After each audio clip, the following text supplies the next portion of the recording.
Salam sehat. Pada video kali ini, saya akan menjelaskan fitur-fitur utama dari Medical Portal dan cara melakukan telekonsultasi, pemberian resep,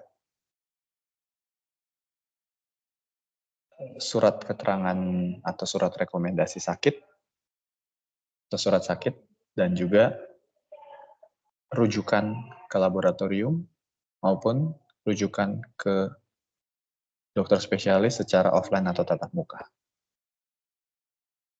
Jadi kita bisa masuk kembali ke Medical Portal. Di sini dokter bisa lihat ada notifikasinya. Di sini ada Q1, jadi kita bisa, nah, waktu di Q, ada pilihan accept dan reject. Tentu kita akan memilih accept pada kondisi ini ya. Jadi kita klik accept, lalu akan masuk ke dalam konsultasinya.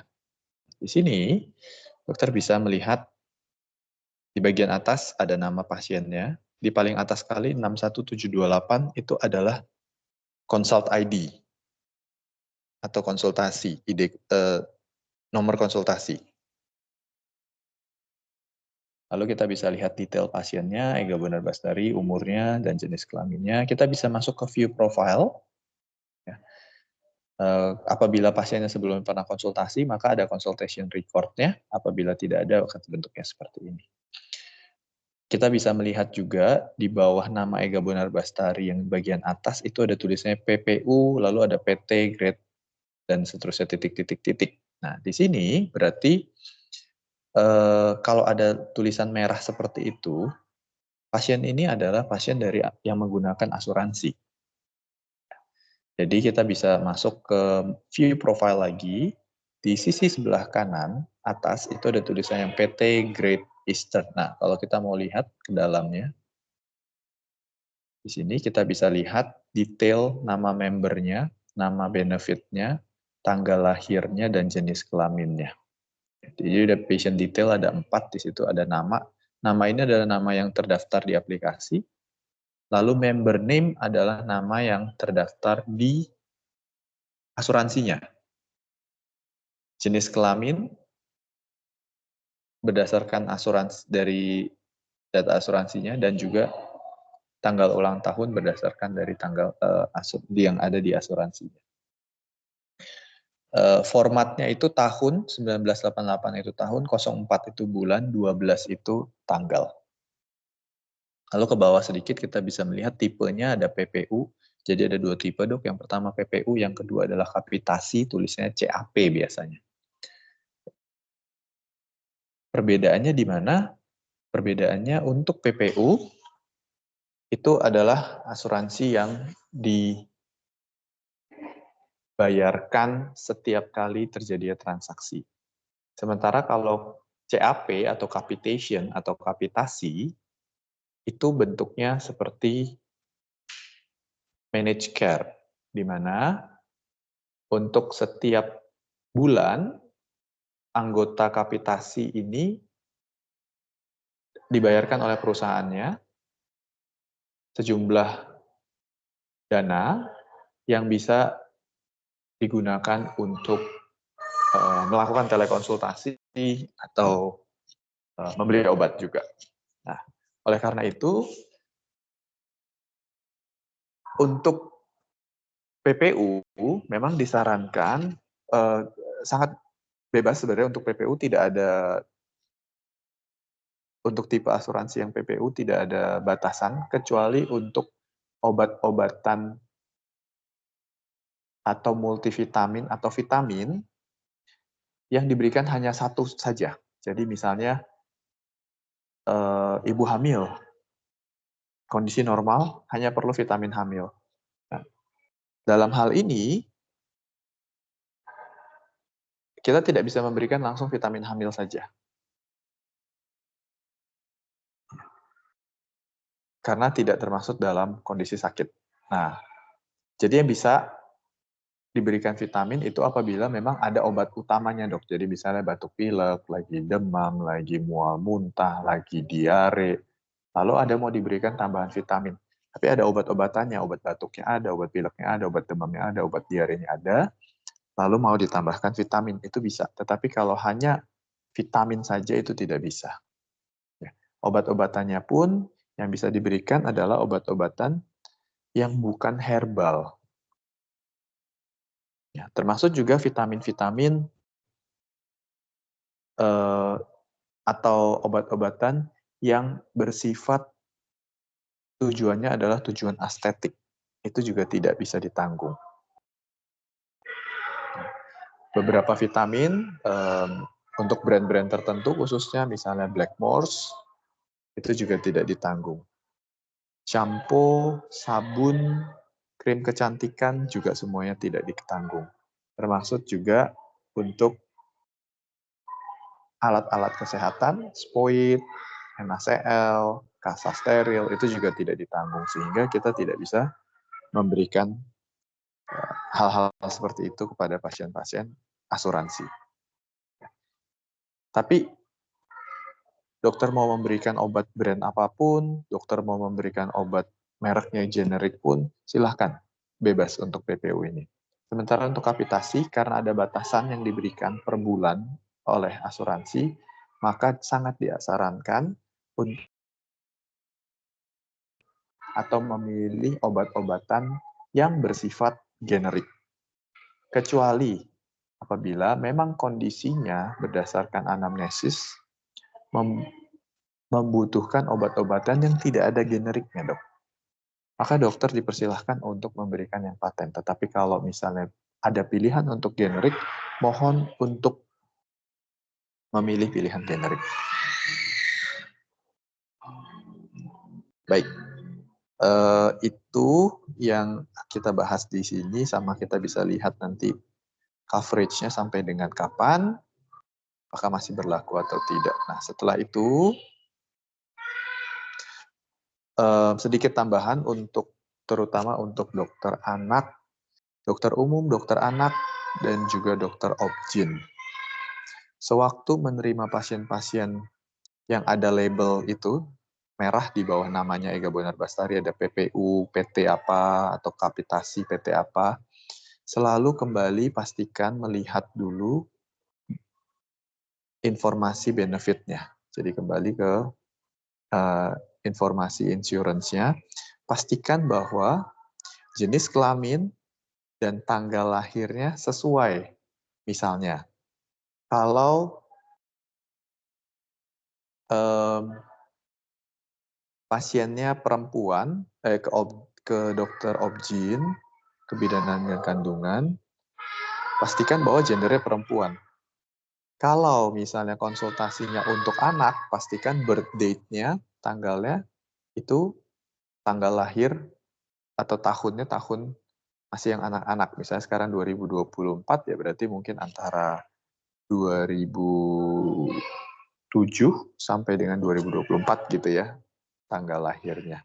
Nah, mohon untuk tidak melihat yang di bawahnya patient's detail, dok.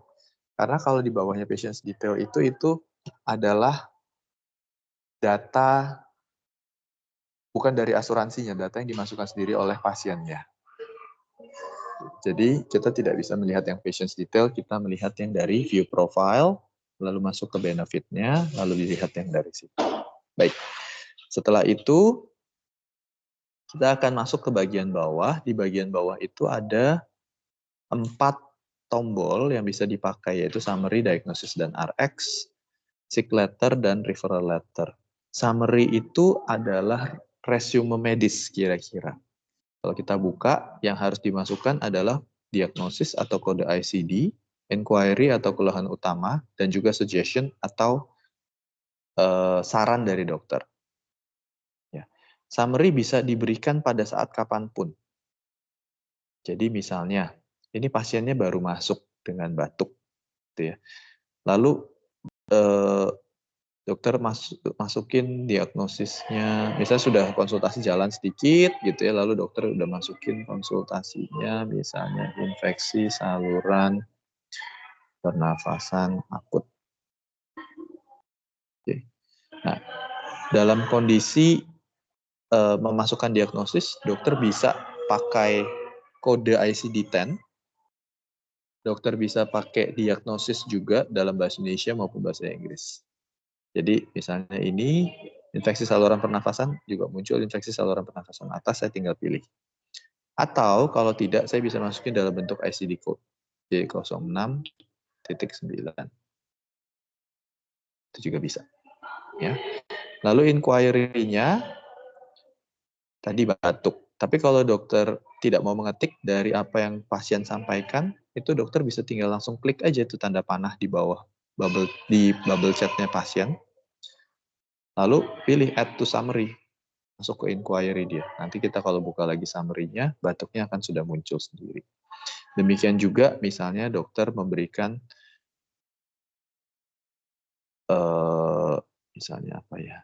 Kalau anggapan misalnya yang konsultasi sudah berjalan ya dok ya, dokter sudah memberikan edukasi. Misalnya minum air 3 liter per hari.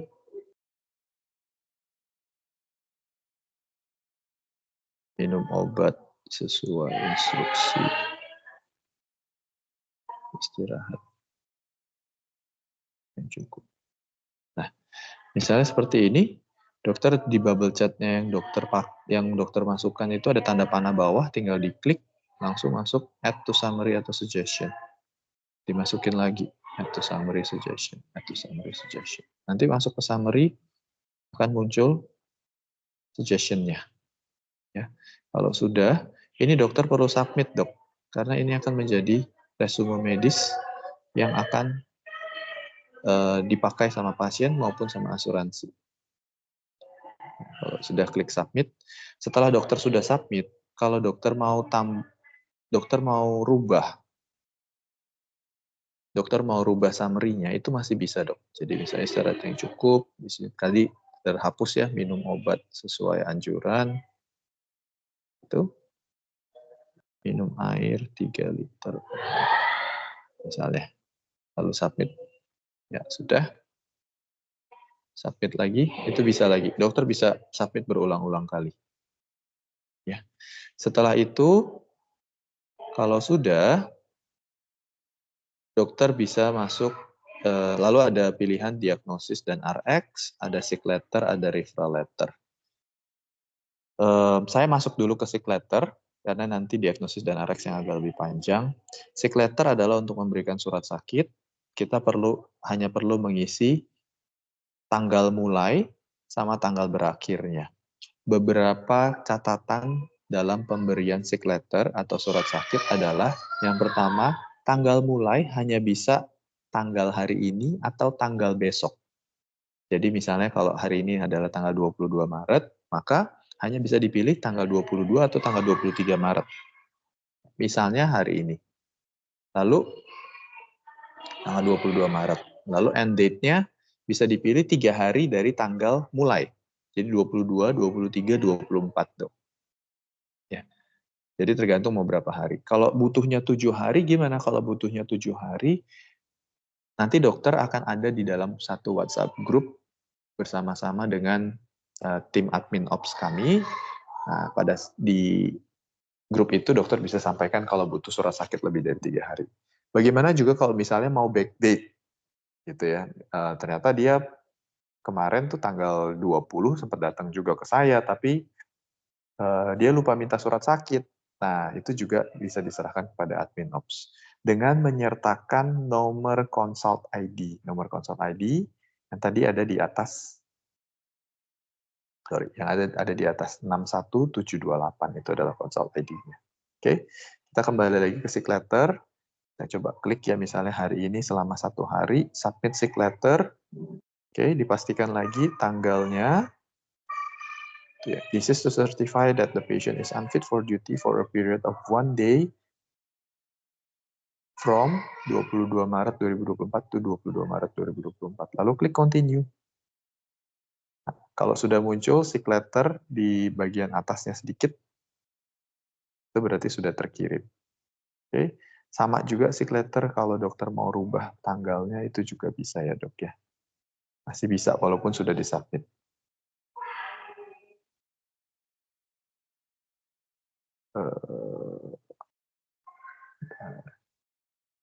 Coba di refresh dulu.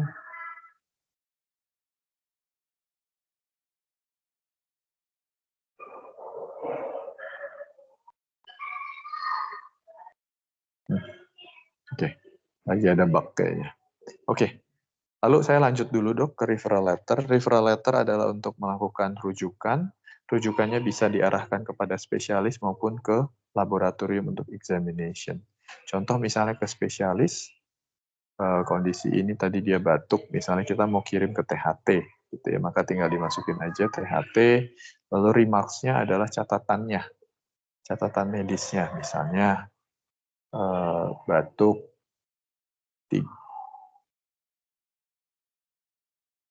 disertai riwayat sinusitis, gitu ya. Hati-hati untuk remarks itu hanya bisa 35 karakter termasuk dengan spasi. Lalu kalau sudah, begitu di-save, nanti akan terkirim. Bukti terkirimnya bisa terlihat di situ ada tulisan referral letter send 1241. Tapi kalau misalnya saya masih mau mengirimkan juga rujukan untuk pemeriksaan, seandainya misalnya untuk pemeriksaan darah lengkap atau darah rutin gitu ya, maka kita masukin di sini hematologi, bilangnya hematologi rutin. Sudah, sama remarks-nya juga, misalnya batuk, demam, 3 hari misalnya. Lalu klik save, dan itu juga akan terkirim kepada pasien. Ya, jadi bisa ada 2 referral, satu ke spesialis, satu ke laboratorium. Tetapi tidak bisa mengirimkan atau merujuk ke lebih dari 1 spesialis. Jadi misalnya mau ke THT dan paru, itu nggak bisa, dokter harus pilih salah satu dengan sesuai dengan kondisi yang paling sesuai dengan si pasien.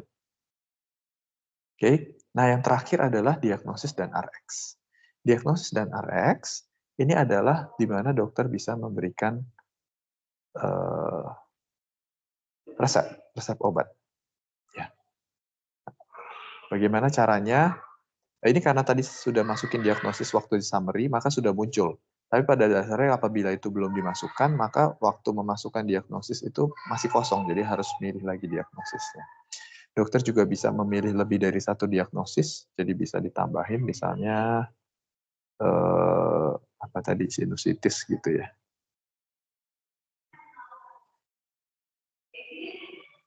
Oke. Sinusitis akut misalnya.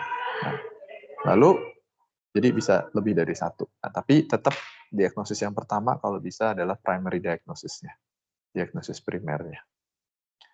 Lalu patient is pregnant, ini dibiarkan saja, contraindicasi juga dibiarkan saja dulu. Lalu bisa klik add medicine. Nah, di sini dokter bisa memilih obat atau mencari obat berdasarkan nama generik atau nama brand. Jadi silahkan, misalnya, saya masukin paracetamol. Nama generiknya tolong dalam bahasa Inggris ya dok ya. Nanti akan keluar paracetamol. Tapi ada juga tuh biogesic, ada Dumin, dan seterusnya.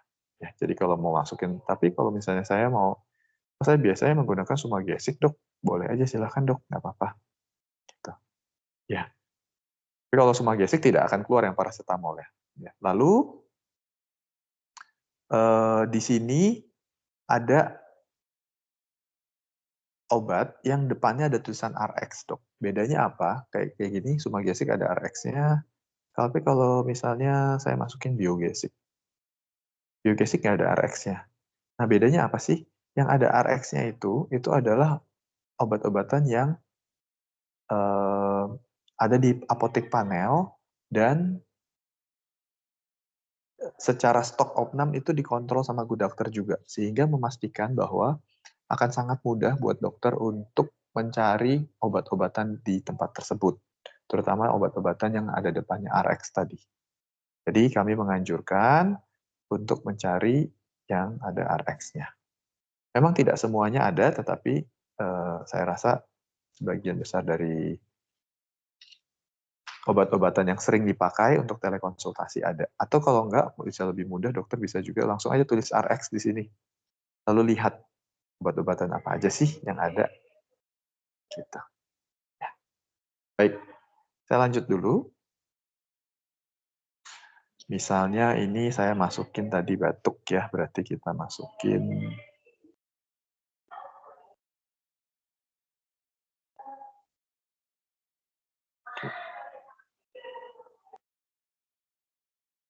Oke, terus saya 3 kali sehari. Coba kita ganti obatnya deh. Cari yang ada RX-nya juga. Nah, misalnya Fluimucil yang ada RX-nya gitu ya. Kak, 3 kali sehari. Nah, di sini frekuensi berapa kali sehari, amount per taken, 1 kali minumnya berapa banyak. Kalau dalam tablet berarti satuan tablet atau kapsul. Kalau dalam sirup atau drops biasa dalam bentuk mililiter. Tuh di sini, lalu total treatmentnya berapa hari. Nah, mohon agak berhati-hati dok, apabila dokter menghapus nih total treatmentnya kan 1 ya by default. Dokter hapus, lalu misalnya dokter mau ganti jadi 5. Nah, hati-hati nolnya akan terbawa dok. Ini masih bug, nanti kita akan diperbaikin. Tapi saat ini berarti nolnya harus dibuang. Seperti ini. Ya, nanti otomatis secara sistem akan mengkalkulasikan berapa kebutuhan kapsulnya, dan berarti artinya butuh berapa strip nih. Karena penjualannya di Good Doctor semua dalam strip. Jadi butuhnya 2 strip. Nah, tapi seandainya dokter mau, oh saya mau kasihnya 1 strip aja, bisa nggak? Bisa. Dokter klik yang input selling unit manually, sekarang kan kekliknya no. Dokter klik yes, nanti selling unitnya dokter bisa rubah jadi 1. Satunya itu maksudnya 1 strip, dok. Hati-hati tadi nol juga terbawa ya, jadi harus dihapus. Lalu 1 strip, misalnya seperti ini ya. Kalau dihapus, lalu saya ketik 1, nolnya itu terbawa. Sehingga nolnya harus dihapus kembali. Nah, lalu keterangan di bawahnya dijelaskan juga 1 strip ada berapa tablet. Setelah itu misalnya mau ditulis administration note-nya, ini remarks aja, misalnya mau diminum setelah makan. Ya. Kalau sudah di save medicine, lalu dokter bisa melakukan untuk obat-obat yang lain. Terus sampai ke bawah. Ya. Setelah itu, kita bisa kalau dalam proses memasukkan tiba-tiba misalnya ada pasien yang lain masuk atau ada bunyi notifikasi gitu ya, kita mau kembali, mohon untuk dokter klik dulu save as draft sebelum dibalik ke chat ya, save as draft dulu supaya tidak hilang dok, save as draft, nah, baru dokter kembali. Dengan begitu nanti waktu kita masuk ke diagnosis NRX dia tetap ada. Lalu bisa misalnya masukin lagi obat yang lain gitu ya. Misalnya kita cari vitamin, diketik aja vitamin gitu, nanti kan bisa keluar, dokter bisa cari kira-kira apa yang dibutuhkan.